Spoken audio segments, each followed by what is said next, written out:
شمشیر بے نیام حضرت خالد بن ولید part number 183 اپنا اسلامک اسٹوڈیو۔ ناظرین، مجاہدین اسلام کے سپہ سالار حضرت ابو عبیدہ بن الجراح نے امیر المومنین حضرت عمر بن الخطاب کو پیغام بھیج دیا کہ وہ حمص میں قلعہ بند ہو کر لڑیں گے۔ ناظرین، سن 638 عیسوی کا سال شروع ہو چکا تھا۔ 1.5-2 مہینے اور گزر گئے تو ایک روز عیسائیوں کا جم غفیر حمص میں آ پہنچا اور شہر کا محاصرہ کر لیا۔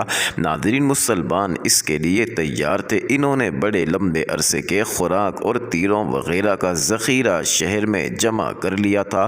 ناظرین، عیسائیوں نے مسلمانوں کو قلعہ بند دیکھا تو وہ حیران ہوئے کہ کھلے میدان میں لڑنے والی فوج قلعہ بند ہو کر لڑنے پر آ گئی ہے۔ ناظرین، اسے عیسائیوں نے مسلمانوں کی کمزوری سمجھا۔ انہوں نے مسلمانوں کو للکارنا شروع کر دیا، اہل اسلام، اب تمہارا مقابلہ عیسائی عربوں سے ہے، ہم رومی نہیں۔ مسلمانوں، ہمت کرو، باہر آ کر لڑو، قلعے کے دروازے کھول دو، ورنہ تم میں سے کوئی بھی زندہ نہیں رہے گا۔ اب ہم جزیہ لیں گے، اسلام کا سورج غروب ہو گیا ہے، باہر آؤ اور ہم سے رحم مانگو۔ اور ایسے ہی بے شمار طنزیہ نعرے تھے۔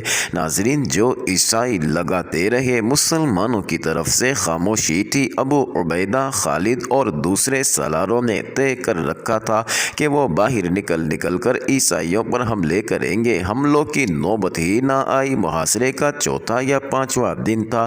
ناظرین، عیسائیوں میں ہڑبونگ سی بپا ہو گئی۔ ان پر کوئی مصیبت نازل ہو گئی تھی یا ہو رہی۔ مسلمان جو دیوار پر کھڑے تھے وہ حیرت سے دیکھ رہے تھے کہ انہیں ہوا کیا ہے۔ دور افق سے گرد اٹھنے لگی جو پھیلتی اوپر ہی اوپر اٹھتی گئی۔ یہ کسی قافلے کی اڑائی ہوئی گرد نہیں تھی، یہ کسی فوج کی گرد معلوم ہوتی تھی۔ اگر یہ فوج تھی تو عیسائیوں کی ہی ہو سکتی تھی یا یہ رومیوں کی فوج ہو سکتی تھی۔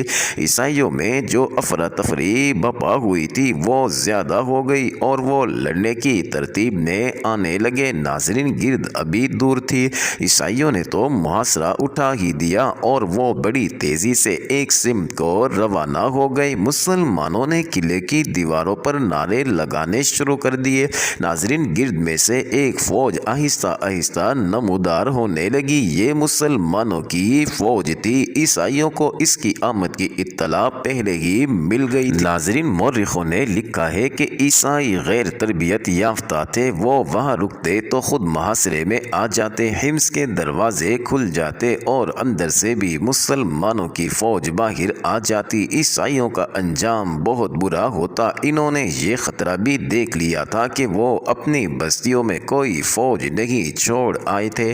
لڑائی کی صورت میں مسلمانوں نے انہیں شکست دے کر ان بستیوں پر ٹوٹ پڑنا تھا۔ ناظرین، مسلمانوں کی یہ فوج جو حمص میں محصور فوج کی مدد کو آئی تھی وہ 4000 سوار تھے جو قعقاع بن عمرو کے زیر کمان تھے۔ ناظرین، یہ سوار اس طرح آئے تھے کہ خلیفۃ الرسول حضرت عمر کو حضرت ابو عبیدہ کا پیغام ملا تھا تو انہوں نے کہا تھا کہ یہ عیسائی تربیت یافتہ فوج نہیں بلکہ یہ غیر منظم ہجوم ہے جسے ابو عبیدہ اور خالد سنبھال لیں گے، لیکن کمک ضروری ہے۔ چنانچہ انہوں نے سعد بن ابی وقاص کو، جو عراق میں مقیم مسلمانوں کی فوج کے سپہ سالار تھے، حکم بھیجا کہ 3 سالاروں کو عیسائیوں کے علاقے جزیرہ کی طرف بھیج دو۔ ان سالاروں میں سہیل بن عدی، عبداللہ بن عتبہ اور ایاز بن غنم بھی شامل تھے۔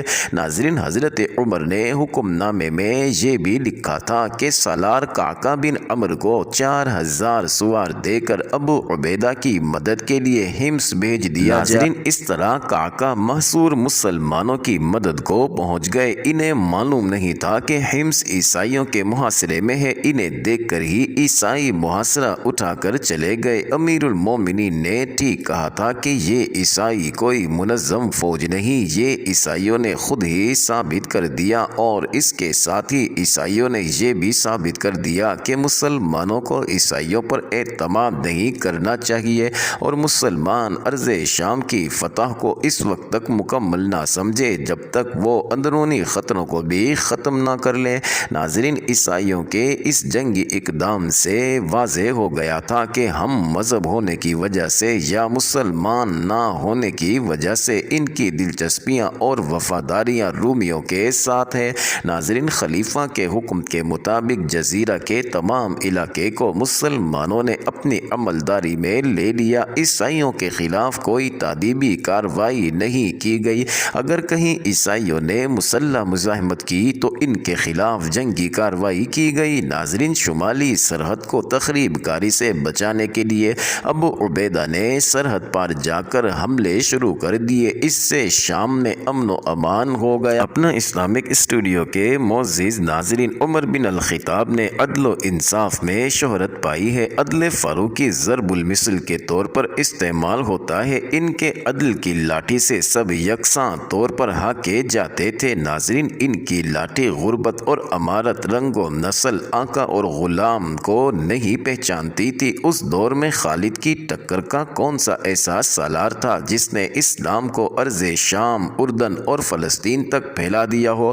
ناظرین، بیت المقدس کا فاتح جو کوئی بھی تھا، اس میں کسی کو شک و شبے کی گنجائش نہیں کہ خالد نہ ہوتے تو بیت المقدس کی فتح اتنی آسان بھی نہ ہوتی۔ حضرت سیدنا عمر ذاتی طور پر جانتے تھے قیصر و کسریٰ کے خلاف بعض فتوحات اس لیے ممکن ہو سکی تھیں کہ خالد نے غیر معمولی طور پر دلیرانہ فیصلے کیے تھے۔ ابو عبیدہ ٹھنڈے مزاج کے سالار تھے۔ اگر خالد ان کے ساتھ نہ ہوتے تو رومیوں کے خلاف اتنی تیزی سے اتنی زیادہ کامیابیاں حاصل نہ کی جا سکتی۔ ناظرین، خود حضرت عمر خالد کے معترف تھے، لیکن حضرت عمر کو جب خالد کے خلاف ایک ایسی بات کا پتہ چلا جو اسلام کی روح کے منافی تھی اور جسے حضرت عمر نظر انداز بھی کر سکتے تھے، تو انہوں نے فوری کارروائی کا حکم دے دیا۔ حضرت عمر نے سوچا تک نہیں کہ خالد کی جو قدر و قیمت ہے وہ اتنی زیادہ ہے کہ یہ چھوٹا سا الزام ہضم بھی کیا جا سکتا۔ ناظرین، مورخوں نے لکھا ہے کہ عمر بن الخطاب نے مسند خلافت پر بیٹھتے ہی تمام دستوں میں ایک ایک دو دو مخبر رکھ دیے تھے جو سالاروں اور دیگر عہدے داروں کی ذاتی سرگرمیوں پر نظر رکھتے تھے۔ جب شام میں امن و امان ہو گیا اور خالد کو قنصرین کا حاکم بنا دیا گیا، امیر المومنین حضرت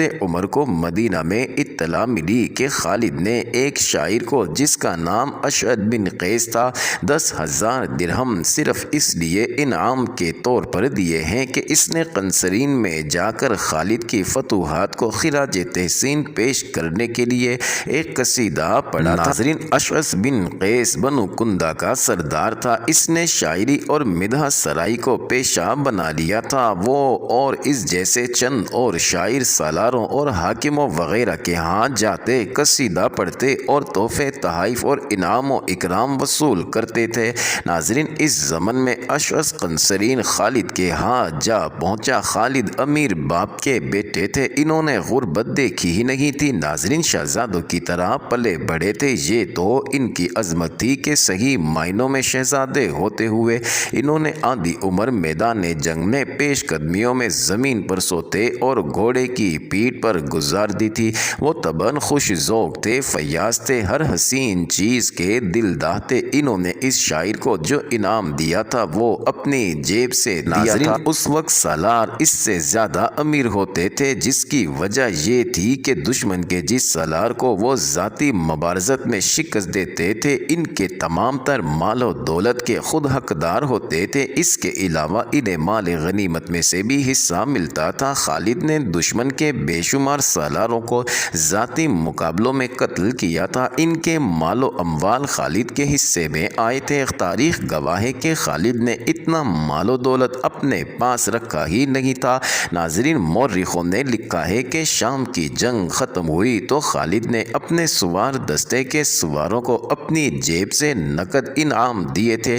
ان کے سوار دستے نے جو کارنامے کر دکھائے تھے وہ ہم بیان کر چکے ہیں۔ ناظرین، وہ اس سے بھی بڑے انعام کے حقدار تھے، لیکن خلافت مدینہ کی نگاہ میں انعام کا تصور کچھ اور تھا، اور وہی اسلام کی روح کے عین مطابق تھا۔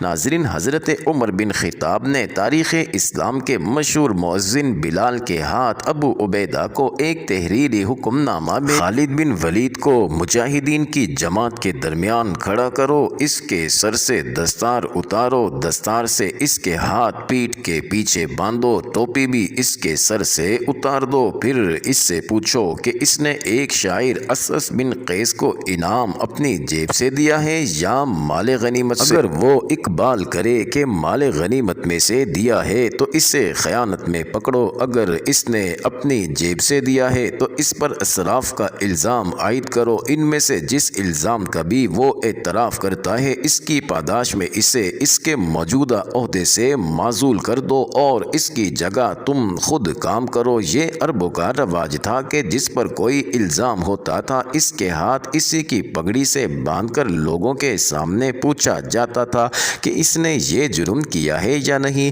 ناظرین، ایک عام آدمی کے ساتھ یہی سلوک ہوتا تھا، لیکن حضرت عمر نے خالد جیسے عظیم اور تاریخ ساز سالار کو بھی عام آدمی کی سطح پر کھڑا کر دیا۔ ناظرین، مورخوں نے لکھا ہے کہ ابو عبیدہ نے جب یہ حکم نامہ پڑھا تو ان پر سناٹا طاری ہو گیا۔ اگر حضرت عمر ابو عبیدہ کو تھوڑی سی بھی اجازت دے دیتے کہ وہ یہ تحقیقات اپنے طور پر کریں تو ابو عبیدہ خالد کے ساتھ یہ طریقہ اختیار نہ کرتے، لیکن وہ جانتے تھے کہ امیر المومنین حضرت عمر ڈسپلن اور عدل و انصاف کے معاملے میں کس قدر سخت ہیں۔ ناظرین، اس وقت ابو عبیدہ حمص میں اور خالد کنسرین میں تھے۔ ابو عبیدہ نے قاصد کو بھیجا کہ وہ کنسرین سے خالد کو بلا لائیں۔ قاصد نے جب خالد کو پیغام دیا تو خالد اچھل کر اٹھے۔ خدا کی قسم، خالد نے نعرہ لگانے کے انداز میں کہا، مجھے ایک اور جنگ لڑنے کے لیے بلایا گیا ہے۔ خالد اس خوشی کو دل میں بسائے حمص پہنچے کہ رومیوں یا بازنطینیوں کے خلاف کوئی بڑی جنگ لڑی جانے والی ہے، لیکن وہ جب ابو عبیدہ کے سامنے گئے تو ابو عبیدہ کے چہرے پر اداسی کے آثار دیکھے۔ امین الامت خالد نے ان کے پاس بیٹھتے ہوئے پوچھا، کیا وہ غلط ہے جو میں سمجھ کر آیا ہوں ابو سلیمان؟ ابو عبیدہ نے غم سے بوجھل آواز میں خالد سے کہا، امیر المومنین نے تجھ پر الزام عائد کیا ہے کہ تو نے 10,000 درہم اشعث کو دیے ہیں۔ وہ اگر مال غنیمت سے دیے ہیں تو یہ خیانت کا جرم ہے، اور اگر اپنی جیب سے دیے ہیں تو یہ فضول خرچی ہے جو اسلام کی نگاہ میں ناجائز ہے۔ بلال یہی جواب لینے آیا ہے۔ ناظرین، خالد کا رد عمل یہ تھا کہ ان پر خاموشی طاری ہو گئی۔ ابو عبیدہ نے ایک بار پھر پوچھا، لیکن خالد کے منہ سے ایک لفظ بھی نہ نکلا۔ دراصل ابو عبیدہ چاہتے تھے کہ خالد کچھ نہ کچھ ضرور کہیں تاکہ وہ طریقہ اختیار نہ کرنا پڑے جو امیر المومنین نے اختیار کرنے کو لکھا تھا۔ معزز ناظرین، یہ انٹرسٹنگ ویڈیو جاری ہے، اگلی ویڈیو قسط نمبر 184 میں دیکھنا مت بھولیے گا۔